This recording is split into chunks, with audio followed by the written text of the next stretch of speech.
ജഗരി വേൾഡിലേക്ക് എല്ലാവർക്കും സുസ്വാഗതം. ഹൈദരാബാദിൽ നടന്ന ആവേശ പോരാട്ടത്തിൽ ചെന്നൈ സൂപ്പർ കിങ്സിനെ 10 റൺസിനാണ് സൺറൈസേഴ്സ് ഹൈദരാബാദ് പരാജയപ്പെടുത്തുകയായിരുന്നു. അഭിഷേക് ശർമ്മയുടെ ഒരു വെടിക്കെട്ട് ബാറ്റിംഗ്, അതായത് വെറും 15 പന്തിൽ നിന്നാണ് അർദ്ധ സെഞ്ചുറി അഭിഷേക് ശർമ്മ തികച്ചത്. ഒരു ഗംഭീര പ്രകടനം എന്നൊക്കെ പറയേണ്ടി വരും. 59 റൺസാണ് ആളുടെ സംഭാവന. ഈ ഒരു പ്രകടനമാണ് ഹൈദരാബാദിന് മികച്ച തുടക്കം സമ്മാനിച്ചത്. ഒരു ബേസ് ഇട്ടിട്ട് പോയത് അഭിഷേക് ശർമ്മയാണ്. പിന്നെ നമ്മുടെ ക്ലാസൻ്റെ കരുത്താണ്. ഹെൻറിച്ച് ക്ലാസനും മികച്ച പ്രകടനം കാഴ്ചവെച്ചതോടെ ഹൈദരാബാദ് 20 ഓവറിൽ 194-ന് 9 എന്ന സ്കോറിലെത്തി.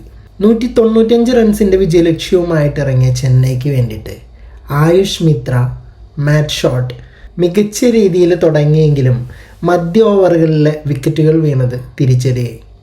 6 കൂടിയാണ് സഞ്ജു സാംസൺ തുടങ്ങിയെങ്കിലും പിന്നീട് അങ്ങോട്ട് അദ്ദേഹത്തിന് വലിയ രീതിയിലുള്ള സംഭാവനയൊന്നും കൊടുക്കാനായില്ല. വൈകാതെ തന്നെ ഔട്ടാവുകയായിരുന്നു.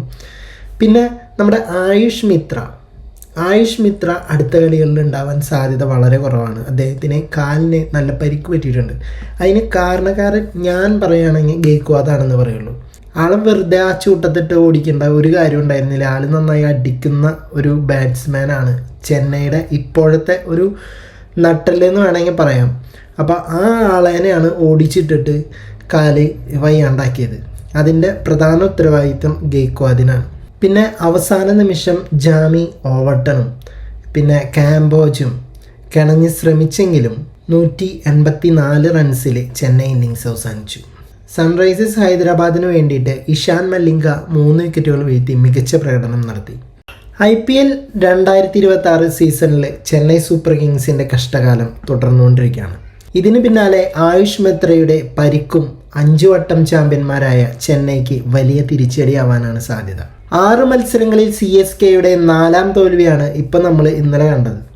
ഹൈദരാബാദ് ഉയർത്തിയ 195 റൺസ് ലക്ഷ്യം പിന്തുടർന്ന ചെന്നൈക്ക് 5ാം ഓവറിൽ തന്നെ പ്രഹരമേറ്റു. വേഗത്തിൽ 2 റൺസ് ഓടുന്നതിനിടെയാണ് ഓപ്പണർ ആയുഷ് മാത്രയുടെ ഹാംസ്ട്രിങ്ങിന് പരിക്കേറ്റത്.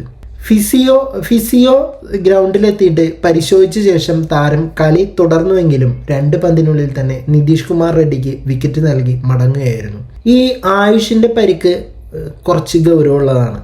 അത് CSK ബാറ്റിംഗ് പരിശീലകനായിട്ടുള്ള മൈക്കിൾ ഹസി മത്സരശേഷം പറഞ്ഞതാണ്.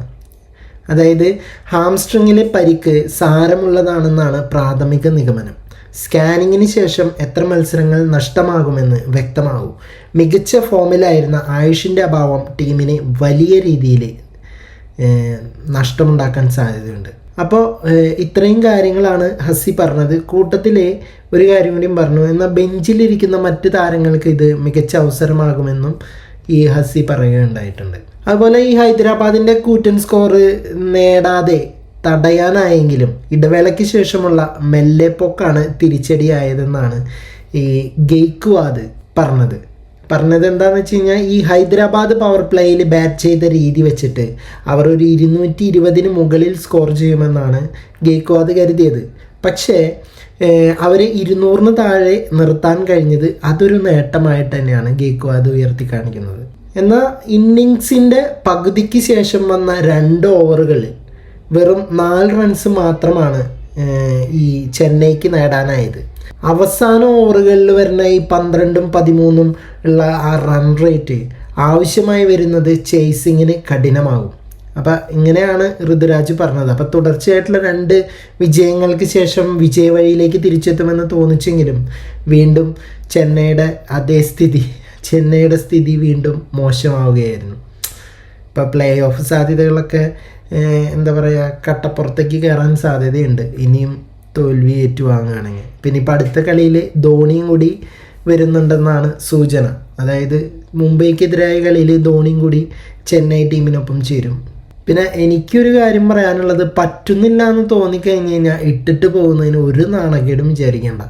അതായത് ഇപ്പോൾ 2022 ജഡേജ ഏതാണ്ട് ഇതുപോലെ തന്നെയായിരുന്നു.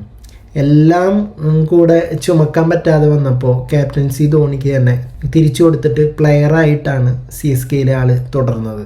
ഇപ്പോൾ ഞാൻ പറഞ്ഞു വന്നത് എന്താണെന്ന് വെച്ച് കഴിഞ്ഞാൽ, ഇപ്പോൾ ഇന്നലെ ഋതുരാജ് ഗെയ്ക്വാദ് കാണിച്ചു കൂട്ടിയ കുറേ മണ്ടത്തരങ്ങളെ കുറിച്ചാണ്. T20 ക്രിക്കറ്റിൽ പ്രധാനപ്പെട്ട ഒരു കാര്യമാണ് മൊമെൻറ്റം. ഈ പലപ്പോഴും നമ്മൾ കണ്ടിട്ടുള്ളതാണ്, ഈ നല്ല ഫോമിൽ ബാറ്റ് ചെയ്തുകൊണ്ടിരിക്കുന്ന സമയത്ത് ഒരു ബ്രേക്ക് വന്ന അതിനുശേഷം കളി പിന്നെയും തുടങ്ങുന്ന സമയത്ത് ബാറ്റ്സ്മാൻ ഔട്ടായി പോകുന്നത്. ഇന്നലെ മാത്രമേ ആ നല്ല രീതിയിൽ സ്കോർ ചെയ്ത് കളിക്കുമ്പോൾ അതിൻ്റെ മൊമെൻറ്റം കളഞ്ഞത് ഗെയ്ക്വാദ് ഒരു കാര്യമില്ലാതെ വൈഡ് കിട്ടാൻ എടുത്ത ഒരു റിവ്യൂ ആണെന്ന്. എതിരാളികൾക്ക് പ്ലാൻ ചെയ്യാൻ ഇവൻ്റെ ചെലവിൽ സമയം കിട്ടി.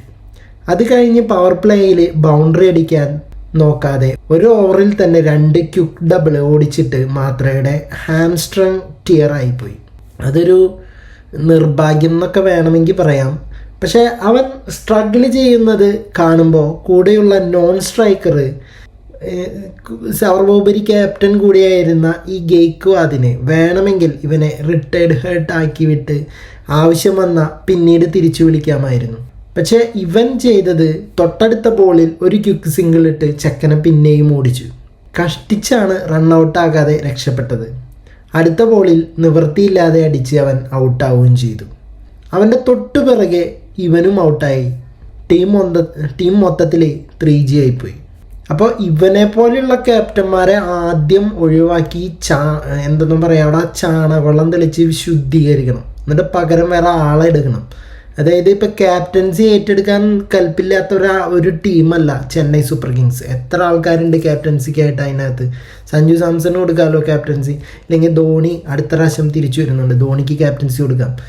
എന്തൊക്കെ വന്നാലും ഇവനെ ഇനി ക്യാപ്റ്റൻസി ഏൽപ്പിച്ച് കഴിഞ്ഞാൽ ചെന്നൈക്ക് ദുരന്തം ഇനിയും ആവർത്തിച്ചുകൊണ്ടേയിരിക്കും.